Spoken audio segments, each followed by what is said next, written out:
Hey guys, Waddock Studios here. Today we're going to do something pretty fun. This will be a UE5 dev reacts to the Unity 2025 GDC roadmap, so let's get into it.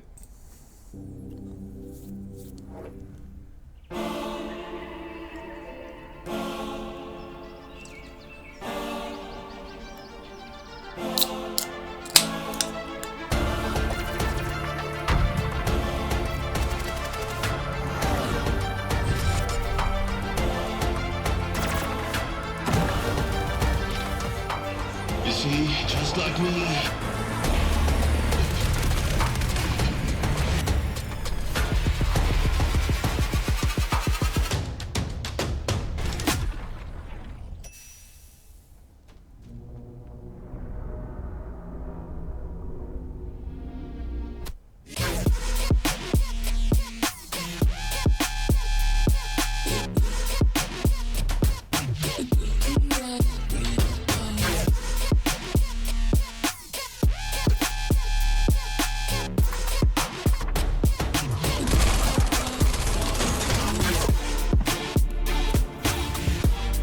Not gonna lie, music kinda has me hyped.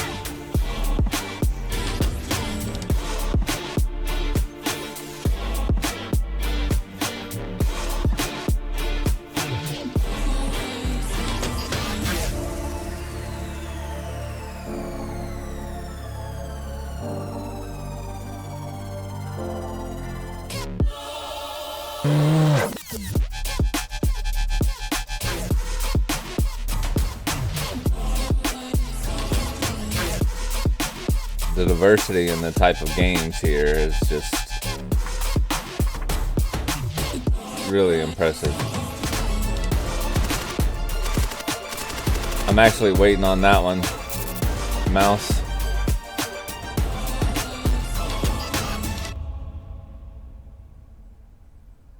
Hi everyone, welcome to the Unity Engine roadmap. I'm Laurent. I lead the team of product managers at Unity, and I'm excited to be with you again at GDC to talk about what we can do to help you create amazing games.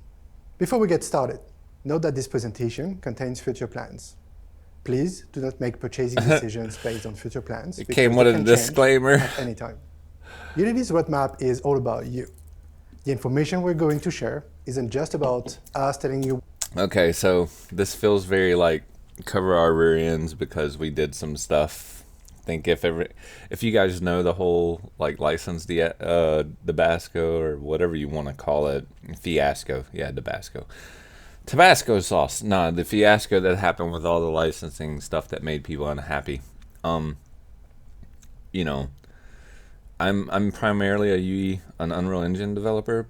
That's kind of 90% of my studio, but Unity has been in my past, especially on the 2D side before Godot. So, you know, I can say that like I was right there with a lot of the majority of people that were very unhappy about kind of the bait and switch that happened there. So I am happy to see them stepping back in the right direction, and I have a lot of colleagues in the industry that are like, man, you ought to give it another shot. Things have straightened out. So we'll see. Where we're headed. It's about starting a conversation. We want to make sure the investment we are doing truly aligns with what you need. So as we go through the content, we encourage you to jump in Unity's discussion so you can react, share your thoughts, ask questions, and let us know what resonates or what you'd like to see more of. We'd like to start by taking a moment to talk about who we are, and more importantly, why we show up to work every day. We want to help you bring your For that paycheck. No, I'm just playing. ideas to life successfully. And to do this better, we are changing Unity in important ways. Unity is the engine that allows you to reach the I really am joking, yo. If you're showing up to work every day for a paycheck and you don't have any passion in what you do, you're probably doing it wrong. widest audience.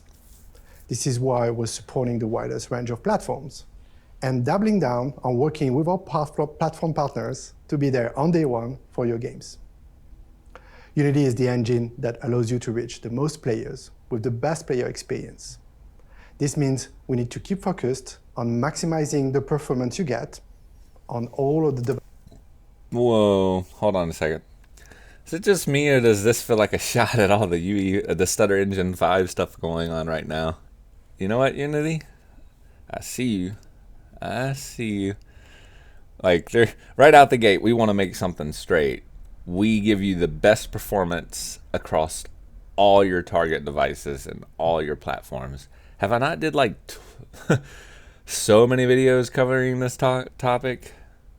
Like, we as an engine are taking responsibility of stating that we are a tool, and that tool has to perform well at the job that you're doing. So if your job is to hit as many target platforms as possible and run optimally across all those targets, we're taking responsibility in saying that we're helping you to do this. We're not asking you to cut a big ginormous paintbrush down to the size of a line paintbrush tool yourself. We're trying to offer you a plethora of tools in this toolbox to get you where you need to go. Devices you target. Unity is the flexible engine that bends to your unique ideas for the most engaging games. Mm-hmm. This makes us push back the limits of our workflows with every release. Flexibility is important. You know, I'm not trying to say that developers don't have any responsibility here, because they do. But the amount of work that a developer has to do to get from point A to point B is still important. If you hand a mechanic at the mechanic shop, a hammer, and you say, that's all you have to fix my car, the results are going to be a lot different than someone who has an entire full box full of screwdrivers and wrenches and, you know, let's just say plywood pulleys. Like there is a plethora of tools that you need, and the tool is what helps the guy do the job. A shitty carpenter is still going to make crappy, you know, benches no matter what, or crappy like dining room cabinets. But you take all his tools away, or you give him really poor tools, he's also going to do a bad job, right? So there's a relationship there.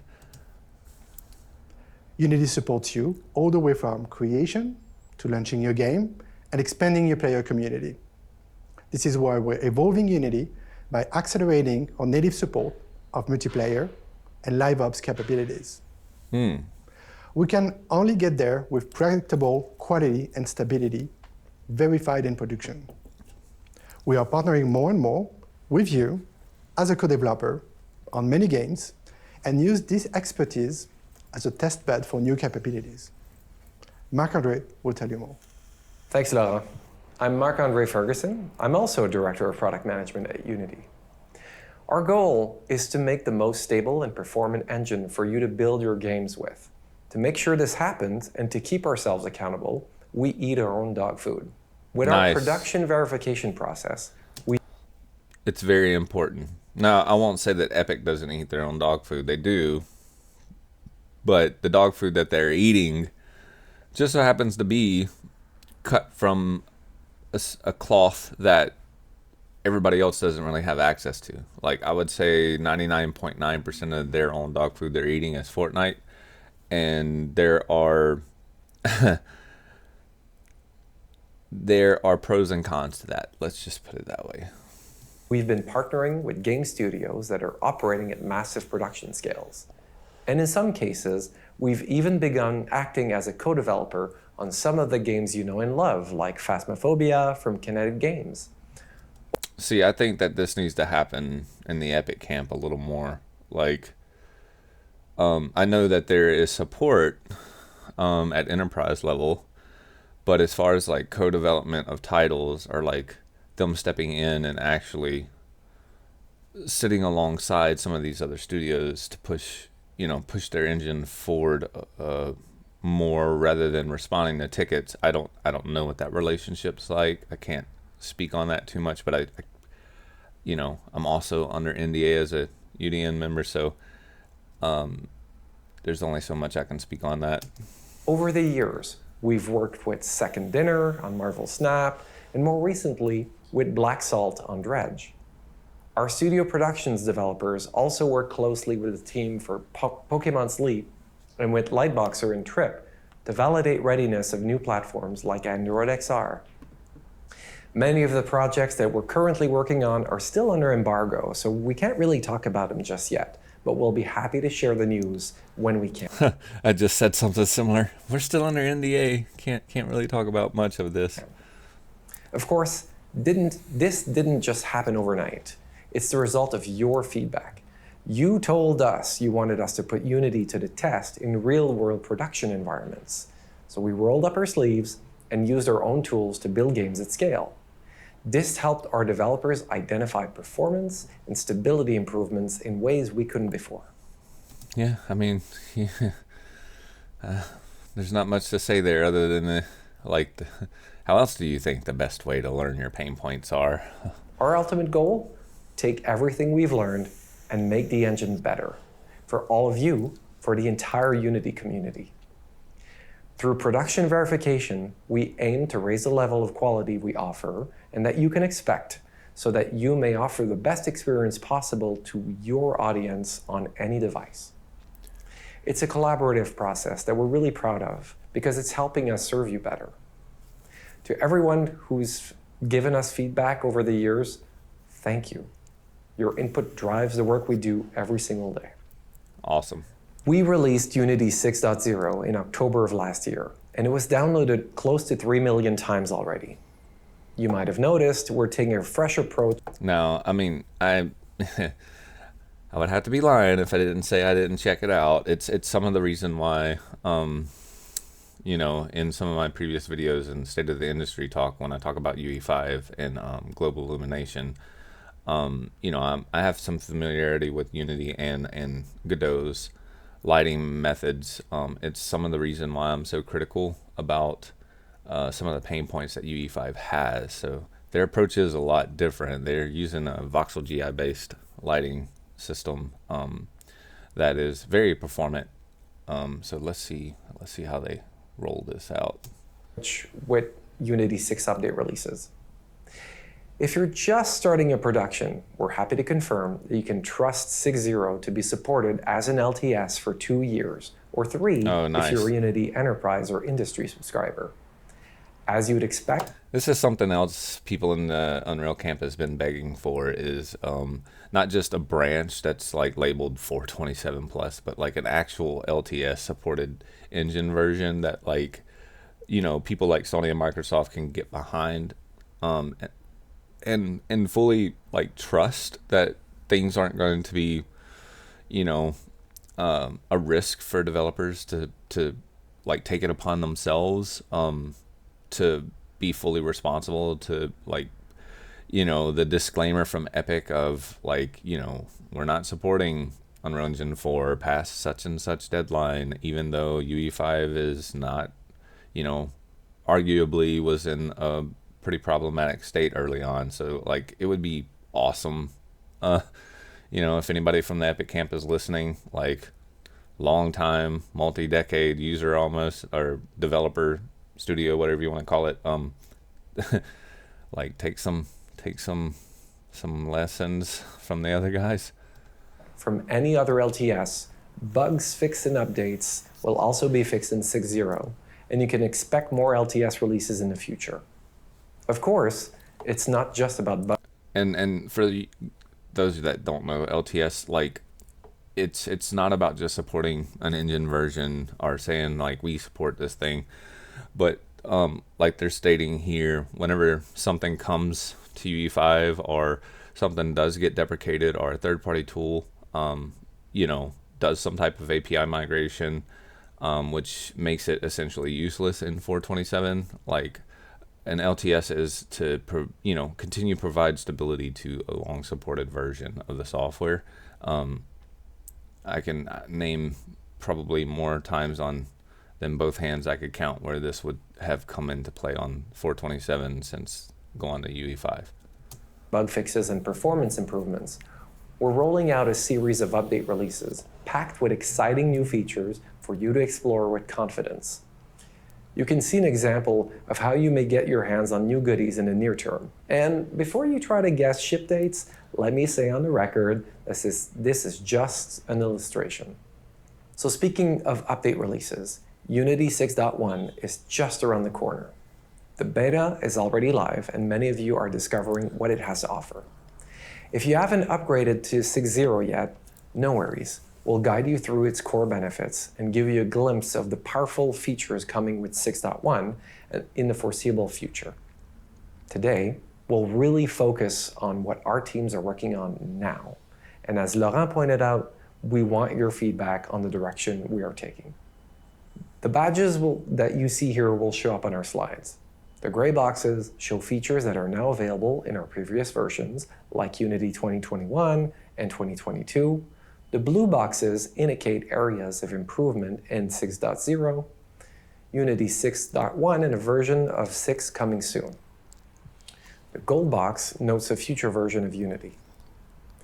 As we go through sections on the roadmap, we'll talk about things in that order. What's out now in 6.0, what's coming soon in 6.1, and 6.x, and what you can expect in the future. As Laurent mentioned it earlier, only Unity gives you access to the broadest audience in gaming, since we support over 20 platforms, enabling you to connect with players no matter where they are in the world. 6.0 saw the release of mobile web support, giving you the ability to run your Unity game. Okay, so being a UE5 guy, I have so many feelings about this. Epic, if you're listening, this is the reason why Unity and Godot are still in my toolbox. The answer is not pixel streaming. It may be pixel streaming for some things, but when it comes to low cost games, non-enterprise level organizations or training applications, and even in those cases, and a lot of times those people are like, I don't want to spend thousands of dollars a month for someone to be able to run my app in their iPad. Pixel streaming is rather expensive. We used to be able to publish to HTML5. You can still do it somewhat in later versions of UE4 with third-party applications or tools. You can still go to WASM or WASM, but it's very, very, very, very limited, problematic, and there's just easier ways to get from point A to point B, and these other guys are those options as of right now. So if you're listening, Epic, need something along these lines. Games anywhere the web exists, including mobile browsers. Your games can run embedded in a web view inside native apps, or use our progressive web app template to make your games behave as a native app, even with its own shortcuts. Additionally, in 6.1, you now have access to WebGPU support. You will now... What? Okay, so that's a big deal. WebGPU support is like supporting posts like ES3, ES2 based shaders, so compute, better dynamic lighting support, better instant support, better performance all the way around, better utilization of GPUs on web devices. Like, that's a big deal. That's exciting. Now be able to leverage compute rendering techniques like compute shaders, GPU skinning, VFX graph, along with even more GPU-driven rendering techniques currently in development. That's exciting. So players can immerse themselves in complex scenes with stunning details. And finally, as announced at Unite last year, we have partnered with Meta to build support for their Instant Games platform. I figured that was coming. Here, users can find and play games instantly on Facebook and inside Messenger applications. With an audience of hundreds of millions of gamers, it's a fantastic new opportunity for Unity developers to participate in. You can get started on development. I'll just have to, because Meta was mentioned here, if you're an XR or VR developer, and you've been in the Epic camp for a little while since the move from 4.27 to 5, it's been a struggle. I feel your pain. I've been there with you. I've actually done a lot of videos covering this. Each iteration of the minor engine version of UE5 I've deployed to Quest and helped fellow developers get past blockers. but there's still a lot of stuff happening over there. The loss of software occlusion culling, hardware culling being very, very hard on a GPU that's already at max capacity. If you guys have played Batman, then you've seen what Unity can do on that platform. And if you're running Godot natively as an engine on Quest 3, then you see what Godot can do on that platform. Epic, again, if you're listening, some tooling on this front would be nice. For this platform in 6.1.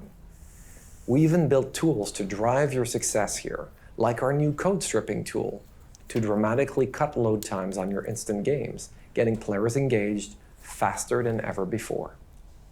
The web has always been one of Unity's most popular platforms, and I really look forward to seeing what amazing experiences you will bring to this fast-evolving. And as you said, it's one of their most popular platforms. Well, I mean, it will be whenever you do it well, and you guys do it well. You don't see people in the Epic camp touting this because, again, for everybody who wants to be like, it's the developers, here's a prime example of where the tool matters. Ecosystem. WebGPU really shines in Stratted Studio's fantastic Project Prismatic, which is just launched. This case study takes advantage of the unique benefits of WebGPU with an emphasis on compute to parallelize heavy calculations on the GPU and improve both performance and fidelity. The team also used VFX Graph to render complex visual effects, which helps conserve memory by reducing the need for pre-rendered assets. In 6.0, we continue to expand and invest in simplifying your multi-platform journey with the release of build profiles in a platform browser. That's pretty dope. Now, I will say that this is something that Unreal Engine's been doing for a while. There's a profile manager, and we have build platform support with custom profiles. So. The reception and feedback on these was fantastic, but we're not stopping there. Coming in 6.1, you'll be able to install multiple profiles with a single click, each pre-configured with settings for different use cases. Additionally, you'll also be able to override options for more settings, like global graphics configuration and the ability to configure quality levels for each profile. We'll see how this unfolds. I remember when this was introduced to Unreal Engine, people were very excited about it. And even today, it's nice. It's a good thing to have. It is a tool that allows you to specify your target platform and CVARs for each one. But we'll see how it unfolds. And there's always a double edge to everything, right? Some of the issues with some of the platforms was related to the default profiles that were shipped with certain minor versions of UE5 not targeting the Quest or the Quest 3 correctly. So we'll see how this unfolds. We're also adding new workflow enhancements like recommended and required packages. So let's talk about our investment in Android. With larger screens and folding phones becoming more popular, Unity is leveraging the latest Android APIs under the hood to help your games to look and feel the best across every screen. You'll now be able to subscribe and react to real-time configuration changes from C#, such as orientation, screen layout and dimensions, as well as hinge presence and angle information. With Android 15, Google introduced support for 16 kilobyte memory page sizes, and we soon expect to see handset manufacturers launching such devices in the market. According to Google's research, there are noticeable performance gains on apps and games that utilize this new memory mode of up to 10% improvement. We're excited to announce that the Unity engine is now 16 kilobyte page size ready.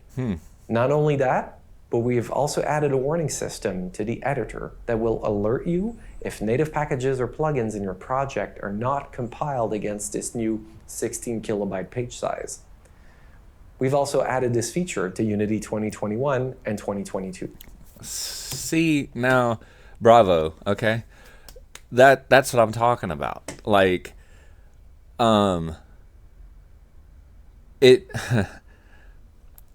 you don't see that kind of thing happening. I'll say that like console manufacturers made a push, like Google. I don't know exactly why, but eventually the Android requirement for Google Play did make it into the 427 plus branch.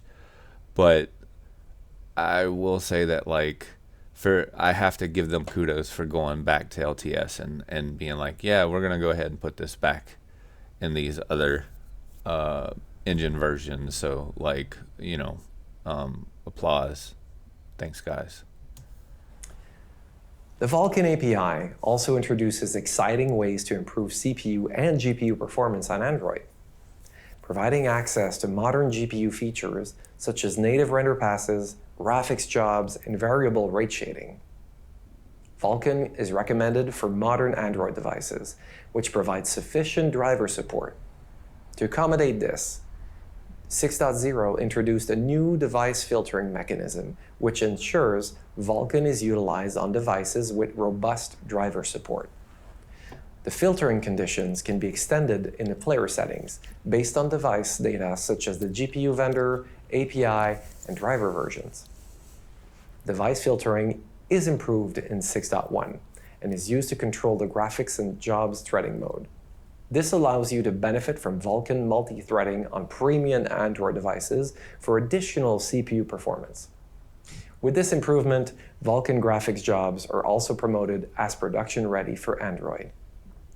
That's nice. Now let's talk about... That's really nice, considering you got to go into the profiles and manually modify CVAR settings just for specific Mali support on in the other guy's camp. So that's cool. Android XR, Google's new operating system, bringing Android to the world of spatial computing. Google has partnered with Unity to ensure day one support for this new platform and bring the best possible experience to developers. In 6.1, we focused on delivering a familiar development experience, integrating Unity's cross-platform tools like AR Foundation and the XR Interaction Toolkit. Additionally, Android XR's OpenXR conformance means it supports the common XR extensions used across platforms today. With our comprehensive templates and a dedicated build profile, recording outside? Setting up your project is fast and easy so you can focus on building. You take advantage of eye-gazed foveated rendering and URP space warp for smoother, more efficient rendering. With these updates, Android XR makes it easier than ever to develop immersive, high-performance experiences. We're also bringing tons of new features to our MetaQuest development experience. 6.0 improved XR graphics performance with key optimizations such as application space warp and per-pass foveation, which can improve GPU performance by up to 45%. 6.1 introduced additional optimizations to further improve performance. Space warp is now compatible with custom shader graphs. Multi-view regions, or MVPVV, is also observed to reduce GPU times by up to 11%. Build profiles are also available to simplify configurations for projects targeting Quest platforms. 6.1 also brings features that enhance the immersion of mixed reality experiences on Quest. These include occlusion, which enables more seamless blending of digital content in the physical world, and a feature that enables boundaryless experiences on Quest. So looking ahead, we want to help developers build even more connected mixed reality experiences. The multiplayer mixed reality template helps developers jump right into build connected experiences. Additionally, we're bringing to developers shared persistent anchors that enable users to have richer interactions with each other and for users to have more physically contextualized experiences. Unity 6.0 introduces a range of improvements to the performance and stability of DirectX 12. We've even promoted it as the default for graphics in Unity 6.1. To improve CPU performance, Unity 6.1 introduces the new split graphics job threading mode, which is supported on DX12 for Windows and Xbox, both in the editor and the player.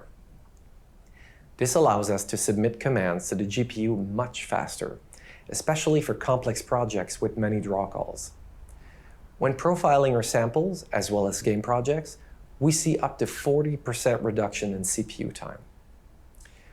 Now, I've profiled DX11 and 12 on UE5, and I can say I haven't dug into this like that much to see what DX12 power extensions are being supported, but I can say that in a lot of cases, DX12 is heavier and not lighter, at least on older model GPUs and earlier versions of UE5.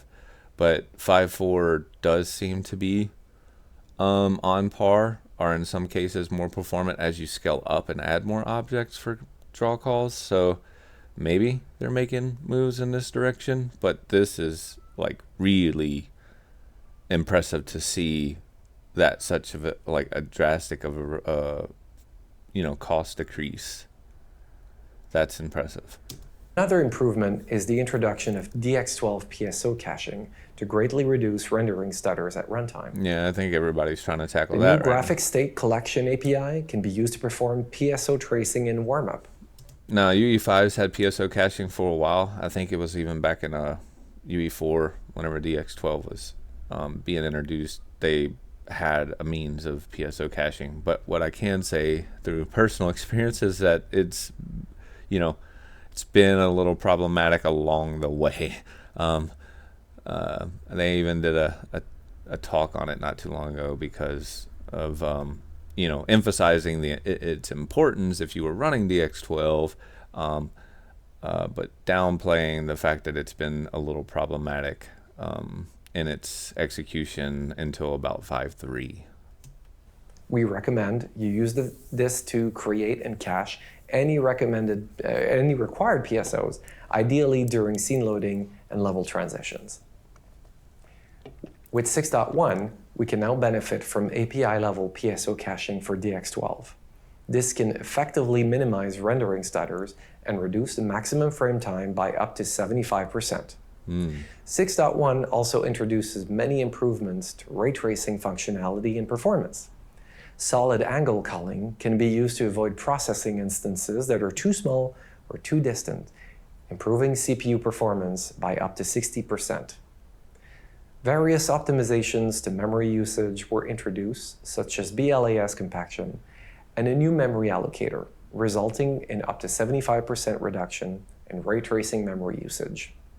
6.1 introduces support for compute-driven ray tracing, allowing you to ray trace a huge amount of objects with very little CPU overhead.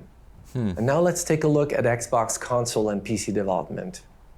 We know that in those critical moments, right before shipping, you may be required to use a newer games development Lord, for submission, but you may be at a stage where you probably don't wish to upgrade your engine version to do that. Well, we added the ability to change the GDK that the engine uses to build your Xbox console builds, as well as change the version of the GDK your PC builds use to make API calls without upgrading. Oh man, that's a big deal. You guys do not know how big of a deal that's dope. That is what? The engine. And not just that.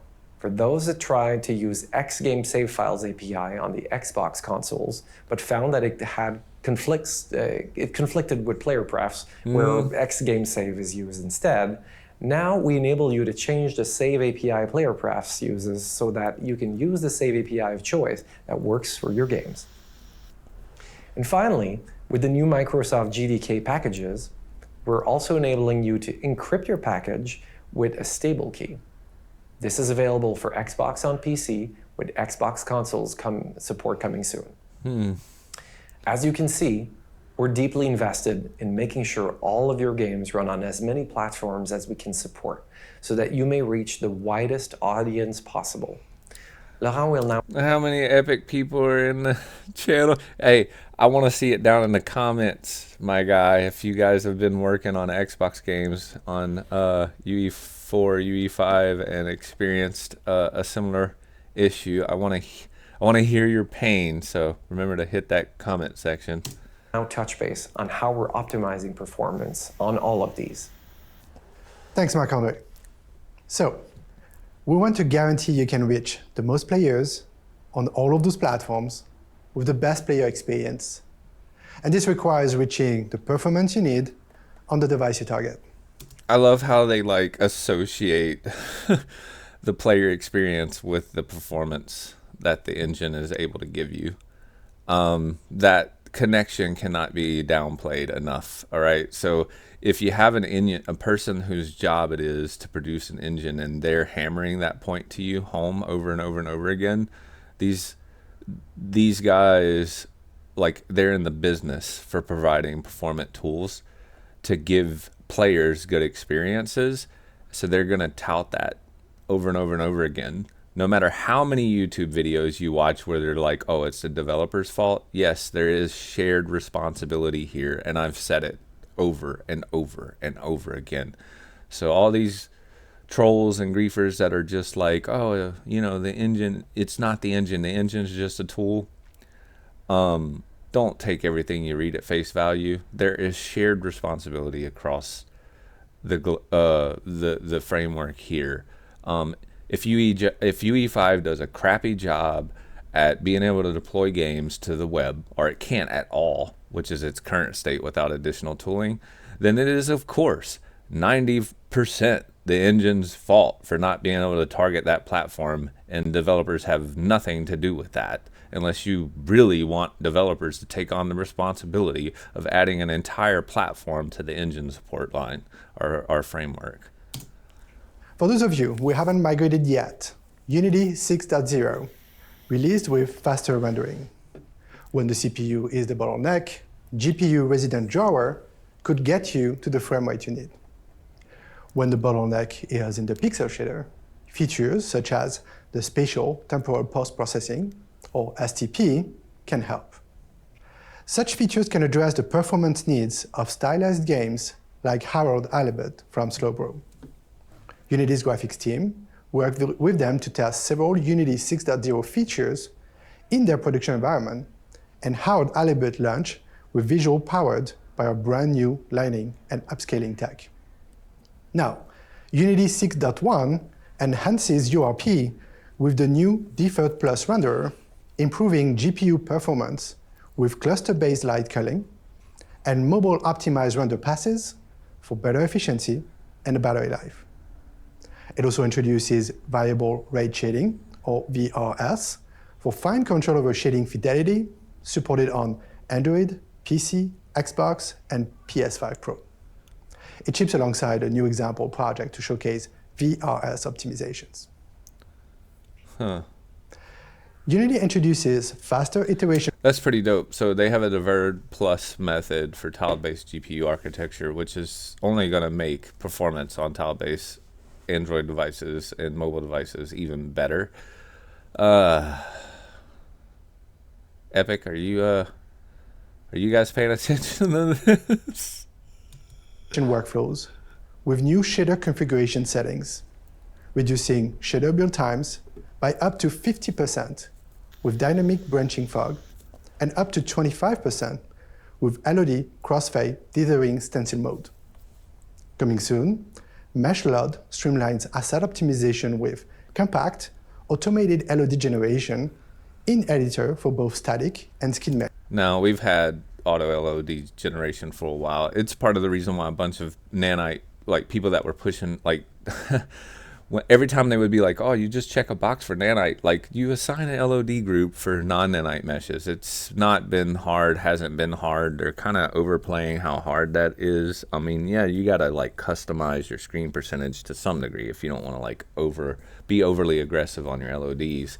But this is like, this is something that's been non-problematic, that like we made a problem out of nothing. So it takes a little bit of time to go through, but no more time than it does to go back and make sure all your fallback triangles are performant for ray tracing in an NI pipeline. So I could talk on days about all that. Meshes, minimizing your reliance on external tools. Optimization is sometimes about making it like 100 times faster. Sentis is a tool for on-device local AI model inference. No, that's pretty dope. It's great for smaller models that need to run directly on the device. We just released accelerated inference on all Windows DirectX 12 platforms, enabling significantly faster inference, so you can get more models running performantly on more devices.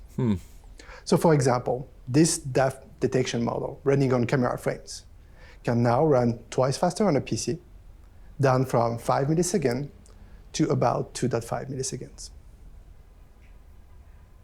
Getting the right performance is also about avoiding bad configurations. Yes, it is. Project Auditor ships as an official package in 6.1 and works with all supported versions of Unity. It's a static analysis tool designed to make it easier for you to find and address issues in your Unity project. It analyzes scripts, assets, project settings, and builds, providing clear insights into potential problems. Click the button, and you'll get a structured report highlighting where you can improve, along with guidance on how to resolve issues, making it easier to optimize the quality and performance of your game. We're also working towards bringing some... See, it's that kind of thing that goes a long way. I mean, I'm not trying to crap on front end and session loader for UE5. Like, they have good profiling tools. But these guys are, it appears to be taking it a step further to where it's like, hey, we'll generate a report for you and point these things out. You don't have to go digging for days. Like, and I'm not trying to downplay good profiling engineers. Like, that's a job role in and of itself. But anything that makes that task less time consuming is a win in my eyes. So like, bravo to these guys on like putting the emphasis in places that they know is a time sink. That's huge. Of the same insights into the Unity profiler as well. If you get stuck trying to decide where should you try to reduce your C# memory allocations, or which function are costing you most time across your profiler capture, the summary view highlights the most expensive part of your capture, guiding you towards performance problems and suggesting how to fix them. That's dope. ECS for Unity, our implementation of the Entity Component System architecture, is getting consolidated with some API in Entities 1.4, including the replacement of... We saw an ECS for Unreal. I think it's still experimental. Like, let's... yeah, it's gonna... That's a whole another topic for a whole another thing. Like, we'll see if this thing develops and gets polished and actually becomes production ready. That's something on the Epic side that's like happens a lot. They introduce these new features. I think Paper 2D is still experimental after 6 years. Like, so, yeah, I just, you know, being on the Unreal side, like there are things that get introduced like during a Matrix video that it's still to this day hasn't been completed or is problematic or still considered experimental or is having issues. So, and it is for itch, job with code, and eye aspect. We're still maintaining support between 2022 LTS and 6.0 for now. ECS 1.4 includes optimizations, many fixes, enhanced editor workflows, and expanded documentation. Moving forward, we're also boosting the overall scalability and execution speed of the job system by reducing thread stalls, scheduling overhead, and worker idle time. A new Unity profiler view is also in development to give deeper insights into job dependencies, ECS data flow, and performance bottlenecks. In parallel, we continue our progress with having ECS integrated more seamlessly with game objects to make data-oriented performance accessible to all Unity projects without requiring complex ECS workflows unless needed. We're continuing to modernize our engine foundations with updating .NET to Core CLR. Core CLR is Microsoft's latest and greatest VM for C#, meaning you'll always be at the cutting edge of performance. And by making this upgrade, we also make it easier to adopt the future version of .NET as Microsoft releases them. We are also modernizing Unity's content pipeline and looking a step change in iteration time. Our tech stack can scale to large ambitions, And to verify this, we regularly partner with customers, like how we worked with 10 Chambers to empower them to make Den of Wolves, their upcoming co-op heist FPS game. Getting the right performance on all of those devices is great. The next step is really to polish our engine systems across the board. Marc-André. Thanks, Laurent. We covered platform support and performance across all sorts of devices. Now it's time to talk about how we're improving the engine's core workflows so you can build the richest and most engaging games. Oh, let's get into it. Already contains a huge amount of great features. There's powerful lighting for dynamic objects with adaptive probe volumes. Yeah, so this is what I checked out. It's pretty sweet. Like a lot of engines support light volume probing, but this new system tries to eliminate some of the issues and artifacting you would see from a volume collection node being too close to like the edge of a mesh or being like kind of shoved into a corner. So adaptive comes from the fact that it'll do detection of the environment to some degree and adjust the probe just a bit to give you a better lighting scenario for each one of those capture volumes, which is pretty dope. Device AI capabilities with Sentis, which enables you to do cool things like realistic cloth deformation at runtime with an ML model. And this is pretty much the same thing that's like Epic's experimental like skin and muscle type of thing. I don't think they may be using an ML model for that, but it's pretty dope to see this too. We train ourselves.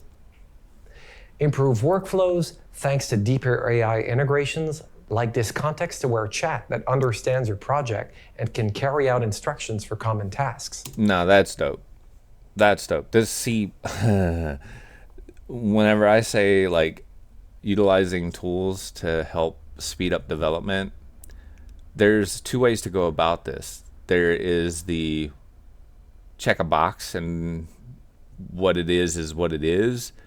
Eliminate tooling to like actually make a scene performant. Like I would argue checking the Lumen and the Nanite box so everything is dynamic and making that work across all games for all platforms is probably a different way to look at that versus like give the developer tools like this to allow them to reach their actual goal quicker. This is pretty dope. And 2D enhancers that allow you to edit and upscale assets directly in the sprite editor window. Also and really of course, cool. Lots of quality of life enhancements for productivity across the board, like this asset bundle defaults option. These are the kinds of capabilities that allow great games to go to market. We're really excited about Project Z from 314 Arts. Their team leverages many of the Unity 6 capabilities, such as addressables, SRPs and shader graph, localization, multiplayer hosting, relay, and lobby multiplayer services, to name just a few. So now let's take a look at what's coming next. In our upcoming update releases, our AI assistant is taking productivity to the next. See, I mean, this is what I'm talking about. Like, where's all the editor tooling for like, code generation support, like GPT? I mean, now don't get me wrong, you can do this in Visual Studio or VS Code or Writer, but to see this natively right in the editor, and them jump on board with offering productivity tools that use MLs for this type of thing is Epic, take some notes, man. Next level. You will be able to use natural language commands to automate repetitive tasks, scatter objects, rename assets, animate platforms, and much more without manual effort. Yeah. Chat understands your project context and offers informed answers based on your game objects, components, even Unity documentation. By attaching specific contexts, such as... It would be lovely to be like, yo, rename all the static meshes in this folder for me. game objects, or console errors, you guarantee the AI assistant delivers relevant, actionable solutions. Our AI's ability to generate Unity-ready C# code that's tailored to your needs further reduces time spent debugging, letting you focus on creating. Our generative AI tools are also getting significant upgrades, designed to simplify your workflows and enhance your creative capabilities. Generator workflows now integrate deeply into Unity, making it easier to manage assets in file inspectors and editors without needing extra steps. For animation, we're keeping the familiar text-to-motion feature for biped characters while expanding capabilities with video-to-motion support. Soon, you'll be able to capture nuanced animations simply by recording videos on your smartphone and using those in your prompts. Building upon these advancements, sprites are improving with a comprehensive library of pre-trained LoRa models tailored to specific use cases. Think icons, props, platformer backgrounds, or characters. You also get the flexibility to train your own custom models using various AI foundation models, so you can create bespoke assets aligned to your game's needs. And if sound is what you're looking for, our experimental tool for generating audio clips is about to graduate to production. This is like meta sounds for UE5, so that's cool. It'll allow you to produce short game scene soundtracks directly within Unity. As we look ahead, the possibilities continue to expand. Coming later, you'll have access to asset generation for 3D meshes, textures, even skyboxes, giving you the power to create almost any asset needed right when you need it. Now, if they're like, as you see at the bottom where it's like blue, blue, blue, gold, if their gold area is making the pace that their blue area is making and is as promising as some of these things that are currently in Unity 6, then this is an example of how AI empowers current labor and employment and helps you hit your target goals, but still needs someone with those technical skill sets in place to validate the output. This is where I think the masses get this wrong or misunderstand how AI is going to empower our future workflows.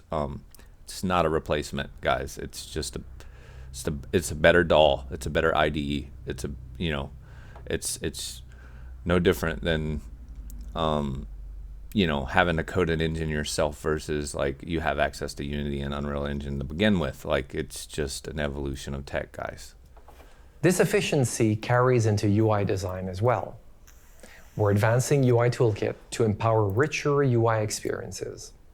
Soon you'll be able to render UI directly in world space for immersive XR in gaming environments. No, we've been able to do this with widget components in UE5. Now, not to say the slate cost or the cost of doing this isn't very cheap, but cool to see. Post-processing filters like blur effects or color shift for subsections of your UI are fully integrated with the render chain, ensuring visuals remain sharp at any size or distance. And for customizations, you can modify the UI Uber shader without recreating it, allowing detailed adjustments to text, graphics, and textures through familiar shader graph workflows. To make your design scalable and optimized, vector graphics will offer resolution-independent, high-performance assets that remain sharp across devices, from mobile screens to high-res displays. That's dope. Native vector support? And will extend accessibility capabilities to the desktop. So did you notice it's not being rasterized? Like, it isn't like you drug a vector graphic into Unreal and it turned it into like a texture, which is rasterization, like where you get pixelated. Basically, once you turn a vector graphic into a PNG and you open it up in Paint and you scale it and you get all those pixels, there's a difference in processing on vector art versus rasterization art. So that guy got really close to that object, and if this is native vector support, that's impressive. And integrating screen reader support into UI Toolkit, so your games can reach visually impaired players with less effort on your part. Coming soon as a preview in Unity 6.x, our new animation system. Your animations are getting a major boost with tools that save time and engineering resources during production. I mean, we have control rig and sequencer and UE5, so like it's already pretty easy, but it's cool to see that they have like a similar means over here. Procedural and runtime rigging now works for all skeletal asset types, not just characters. You'll be able to remap animations across assets, even if their size, hierarchy, or proportions differ, drastically reducing your need for custom clips. Additionally, features like... Yeah, the retargeting manager in UE5 already does an excellent job at that. So, but it's cool to see that these guys are getting features like that. Bone masking and flexible attachment sockets make managing animations with varying equipment or characters much easier. The new and improved hierarchical state machine is built to handle thousands of states, blend graphs, and transitions. What? Now this is different. Okay, so in order to do something like this in UE5, you have to use like that or something like that. You would have to use vertex animations, or you would have to wait until skeletal mesh, instance hierarchical skeletal mesh support is fully featured in UE5. So this is really freaking cool. There's been talks on the Epic side from studios that have done similar things like this. It's like one of those Kingdom games recently was talking about it in UE4, how they accomplished this, and then like the bug system, I forget what it's called, but it's like the bug damage system in one of the recent titles in UE5 showcased how they used vertex animations to kind of overcome some of the performance hurdles there. While maintaining impressive performance. I think they shoved even all the with large-scale scenes populated by hundreds or thousands of characters and events. That's crazy.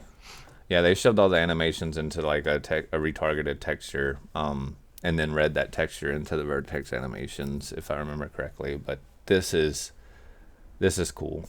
On the right, you can see a quick test of 1,000 knights and 40,000 arrows running on this new system with 30 frames per second in the editor. Wow.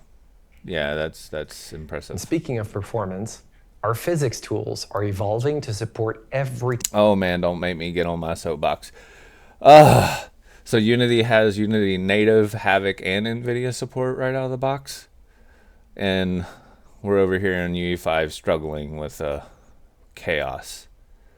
I mean, let me rephrase that. If you want to, you can integrate Havok, or, you know, take on the monumental task of port forwarding Physx from UE4 into UE5. Some studios have done it, but again, it's a monumental task.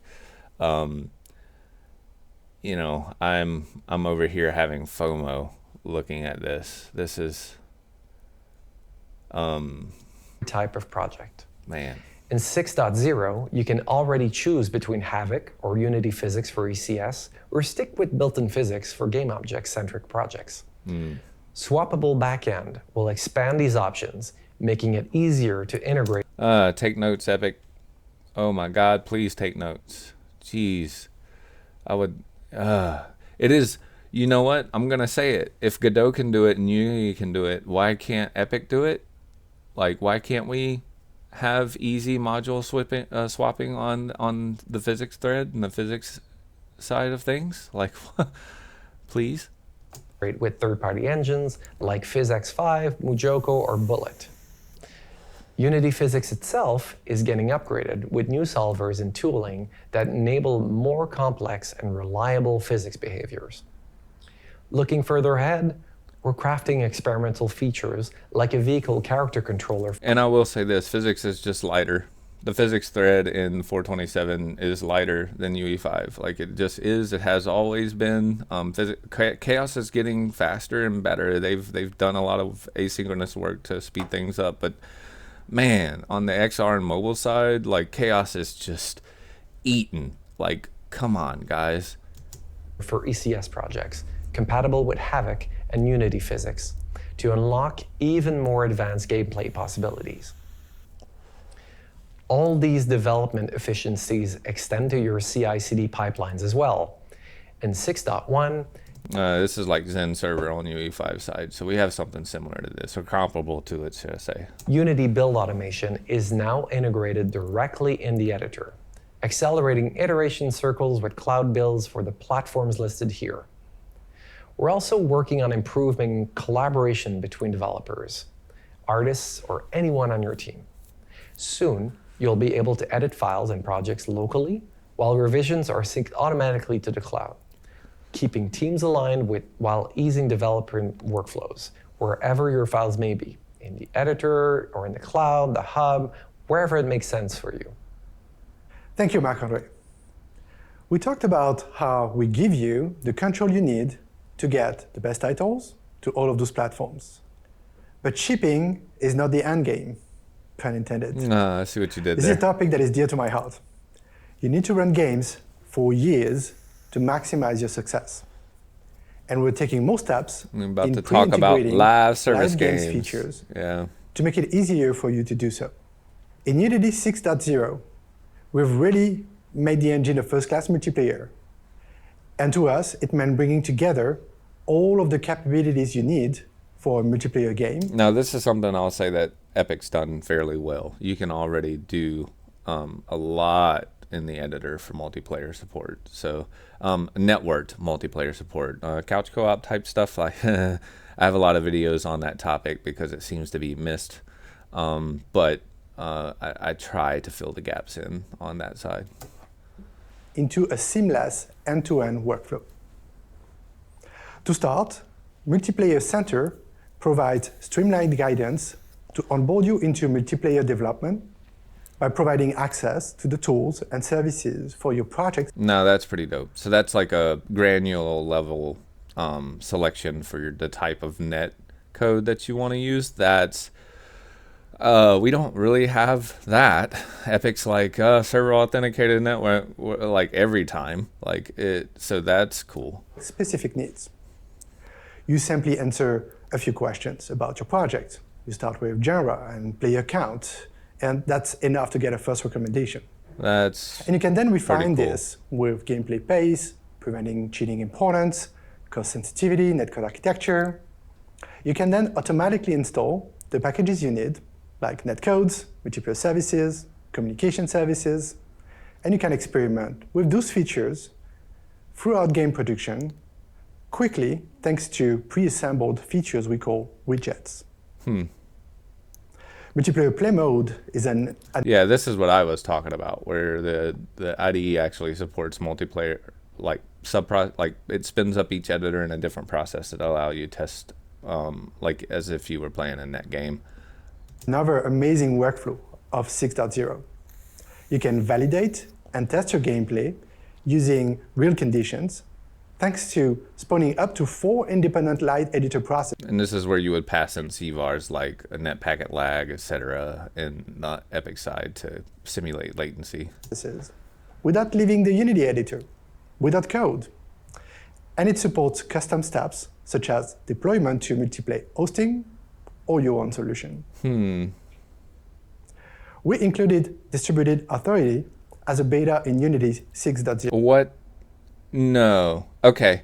So this is something that Epic does not have. Epic Unreal Engine does not have natively. It does not have any type of like authoritative manipulation. Like you have to basically implement a couple of CVARs for turning off server correction, and it's still really it's server authenticated. You have to write custom client-side code and handle multicast a certain way to run events locally and kind of simulate a client authoritative situation. But they make host migration really difficult because you really can't transfer the NetDriver like events over to like another client based on latency.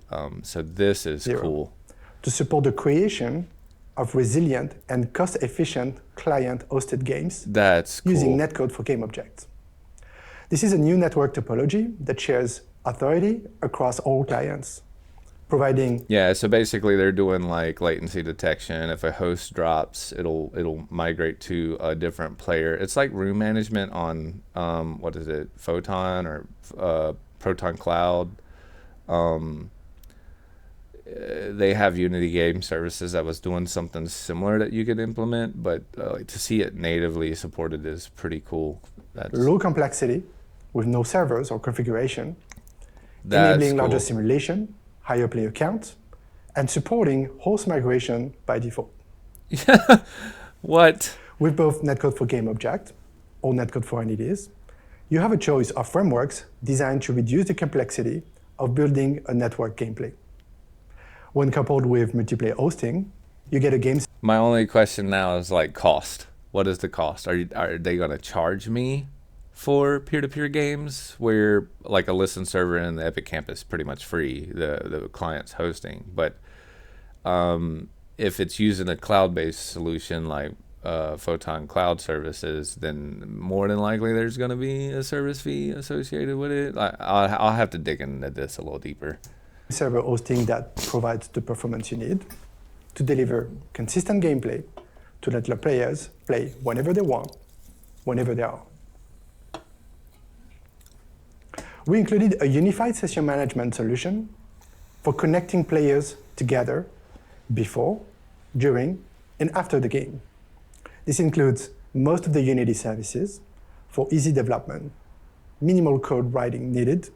You can authenticate users across platform, either anonymously or platform specific. 99% positive there's a service fee associated with this because you're using their multiplayer services. See that little box right there, third one on the right?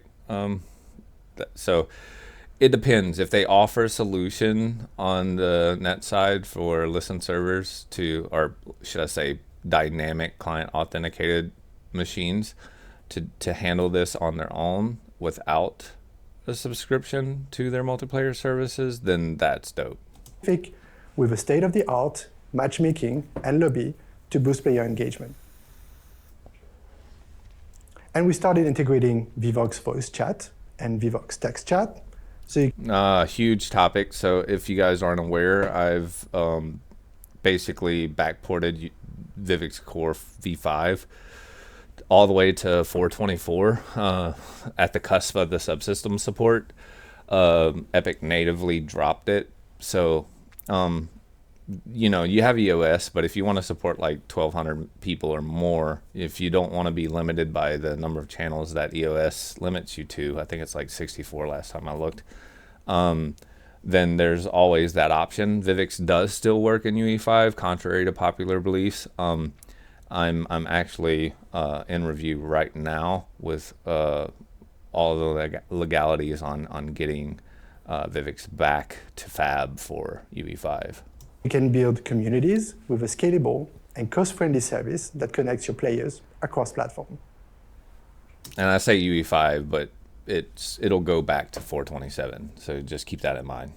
You won't be using the integrated version anymore. This is the sort of integration that speeds up so much the work to bring together a game like Degenheim from Hyra Studio. They started out with a mix of solutions of third-party assets, but ultimately opted to use the complete multiplayer ecosystem that's already pre-integrated in Unity 6.0. And it's a long list. Netcode, multiplayer hosting, authentication, matchmaker, analytics, remote config, cloud save, version control. If you watched the last Unite keynote, you might remember the Strawberry Man on stage. That was actually fantastic. Milan explained that as an indie startup, this unlocks big studio possibilities and abstract away the complexity, allowing them to focus on what they love, the game itself. And this means, to us, that we need to continue that work further. Along this line, the feedback we've got about Multiplayer Center is that it could be so much more powerful if it included some elements of gameplay and coverage into the live ops space. This is why we're working at turning it into something greater, Project Center. Imagine a development experience where, through Project Center, you can accelerate prototyping and pre-production by having a curated set of production-proven first-party and third-party assets, features, and services from the entire Unity ecosystem recommended to you. Not only that, by having Project Center guide you through experimenting with the most relevant solutions. Everything you need is conveniently surfaced within your workflow.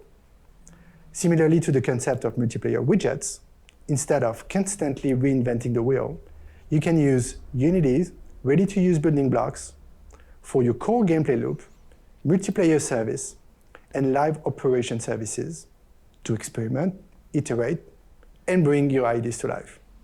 You can assemble in minutes early versions of games meant to live for many years. For multiplayer creation, our immediate next step are about consolidating the Unity 6.0 stack. Distributed authority for Netcode for Game Object is now fully released. And we are at work on a host migration service for Netcode for entities. Once we get there, we'll have good client-hosted support regardless of your Netcode choices. We're also improving our matchmaker integrations, adding a widget for it. But something I'm pretty excited about is our progress with guaranteeing burst determinism across CPU architecture. That would unlock all of the situations for which you want to build a custom Netcode stack with cross-CPU architecture deterministic requirements for demanding genres, such as fighting games, sport games, or RTS. That's pretty cool.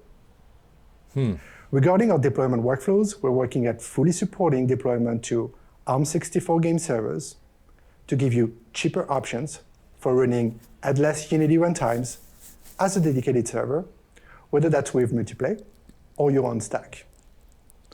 We're making it simpler to test multiplayer hosting locally and allowing you to use multiplayer play mode directly on Android devices. And this is only the short term. Our longer-term target is to converge the various Netcode stack and expand our Netcode architecture to more game genres with deterministic lockstep. So you don't have to rely on custom netcodes for this anymore. Creating multiplayer games is becoming easier, and Unity is making operating them a breeze too. Unity 6.0 integrates those two cutting-edge multiplayer services that powers some of the biggest titles on the market. Multiplayer game server hosting is expanding its self-serve offering with improved observability, DDoS protection, and we're making it easier than ever to interoperate with other Unity services through session extensibility. Even better, we're extending game server hosting to support web games. Havok is also evolving with more investment in audio quality, improvements, easier integration path for third-party audio engines, lip syncing, and more. We also provide a new API to help you manage text channels within your game. Yeah, I already say Physx is awesome. It's my preferred voice VoIP mechanism, even in on the Epic side. I've opted for it over other options, including EOS, and still continue to do so. Now, if it makes sense, you're doing cross-platform stuff and you don't need more than the channel limitation of EOS, it's a free thing. Like, it's free. But Physx still offers like a sandbox mode and a production mode where if your CCU is under a certain count, it's very cost effective. So don't scoff at it or turn your nose up at it just yet. A live title is also about optimizing your game in real time. The Unity LiveOps ecosystem is being more deeply integrated in the engine to push even further the concept of end-to-end live game support. Our Cloud Save and Cloud Code services are being improved so you can structure your game backend more efficiently. And we're working at bringing together all of our services behind a unified release workflow to make it simpler to ship any new live content to your players. And finally, we're investing in building better real-time analytics that brings together the best data from all of the Unity services so you can make data-driven decisions about your game and players' experiences. Oh, he meant analytics. I was like, what was that word? Analytics. Yeah. I will like this is UGC is something that Epic's been working on for quite some time. They released a UGC sample in back in UE4, but the community's kind of had to keep that going on the UE5 side. So there's examples of how to do it, but there's nothing like plug and play out of the box. So this is cool, like, awesome stuff. We want to provide you with market insights, including performance, retention, engagement, and in-app purchase benchmarking. With such a fast evolution of Unity Engine to support end-to-end live games, we expect to see so many more of your games going to market in successful ways. We can't wait to play the titles that are already being built on Unity 6, like Silica from Bohemia Interactive. That looks pretty sick. So, to recap, we are doubling down on our platform partnerships to continue giving you access to the widest audience in gaming. We're staying focused on maximizing the performance you get. Yes. And you can achieve on all of those devices. Yes, please. We're updating the engine across the board with more powerful features.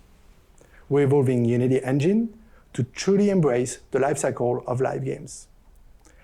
And we are doing all of this with production verification in mind at each step of the way. With this, we would like to close this session with another call to action for us to have a conversation about our roadmap on discussion. Unity 6.1 beta is already available, and we're impatient to see what you make with Unity 6. Thank you for your time.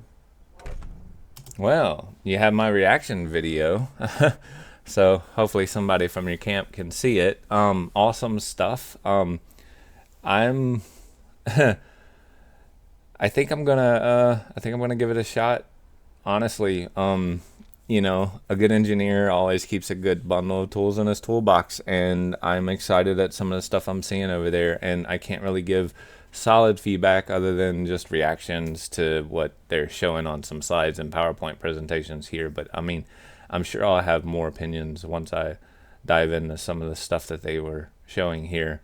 But yeah, exciting stuff. I think the Epic camp can take some notes and maybe approach things a little differently, or work on some things that obviously matter to developers. Anyway, I'd like to thank all of my Patreon members and everybody over in the Wild Ox Studios Discord. If you're not a member of the YouTube, consider joining. It incentivizes me to continue doing videos like this. So until next time, happy developing and toodles, guys.